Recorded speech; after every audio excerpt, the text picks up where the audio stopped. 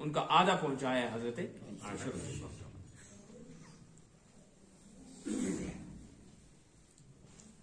وَإِنِّي سَمَّيْتُهَا مَرْيَمَ, اور میں نے اس کا نام مریم رکھا. وَإِنِّي أُعِيذُهَا بِكَ وَذُرِّيَّتَهَا, میں اس کو اور اس کی اولاد کو. اولاد کہاں تھی, یعنی اگر اولاد ہو تو اولاد کو میں شیطان مردود سے آپ کی پناہ میں دیتی ہوں. اس سے ایک بات اور بھی معلوم ہو گئی کہ اپنی اولاد کی اولادوں کی بھی فکر کرنی چاہیے. یہ نہیں کہتے خدایا میری اولاد کو دے, بلکہ میری اولاد کی اولادوں کو اپنی حفاظت میں رکھ. دعا کرنی چاہیے. ماں باپ اپنی اولاد کے لیے دعائیں نہیں کرتے. یاد رکھنا, ماں باپ کی دعا اپنی اولاد کے لیے اتنی تیر بہدف ہے کہ 100 پیر کامل مل کے دعا کریں گے نا, وہ اثر نہیں ہوگا جو ماں باپ کریں گے.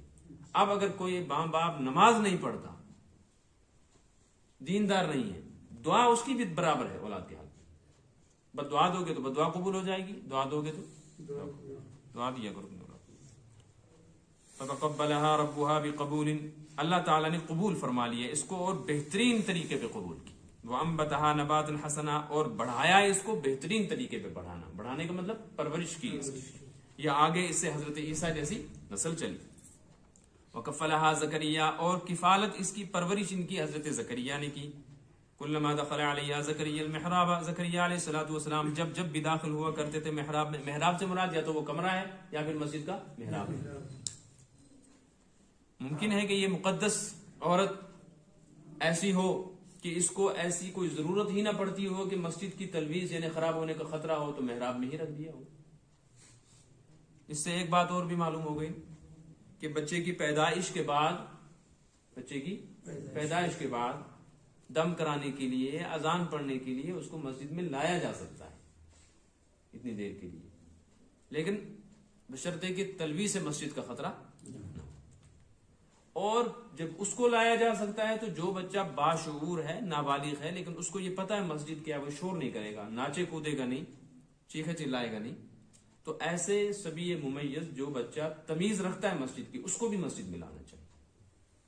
اس کو بھی مسجد میں لانا چاہیے. جب نہیں لائیں گے تو عادت کیسے ہوگی اس کو. جو چھوٹے چھوٹے بچوں کو مسجد میں لاؤ, وہ جو حدیث میں ہے نا, جنبوا مساجدکم صبیانکم, اپنی مسجدوں کو بچوں سے بچاؤ. اس سے مراد وہ چھوٹے چھوٹے بچے ہیں جن کو پتہ ہی نہیں مسجد ہے, پیشاب کر سکتے ہیں, یہاں ناچیں گے کودیں گے.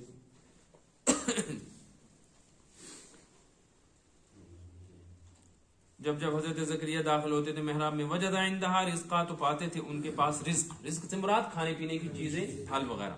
قال یا مریم ان لکی ھذا تو کہتے تھے اے مریم یہ کس طرح پہنچ گیا تمہارے پاس، یہ کہاں سے آیا یا کس طرح. قالت هو من عند اللہ وہ بولی یہ تو اللہ کے پاس سے ہے. ان اللہ یرزق من یشاء بغیر، یہ جو آگے نا ان اللہ یرزق من یشاء بغیر حساب، یا تو یہ حضرت مریم کا قول ہے انہوں نے فرمایا، یا اللہ پاک خود پھر فرما رہے ہیں ان اللہ یرزق من یشاء بغیر حساب، اللہ پاک جسے چاہتے ہیں بے حساب روزی عطا فرماتے ہیں. اللهم انصر وفقنا في وعن ربيع قلوبنا وزنا وذهاب همومنا ونور صدورنا وابصارنا نورا. اللهم نور قلوبنا بنورك وزين اخلاقنا. اللهم اجعل قرآن يا آمين يا ربنا وإله واسيا قلوبنا بيدك لم تملكنا من شيء فأنت ذلك السبيل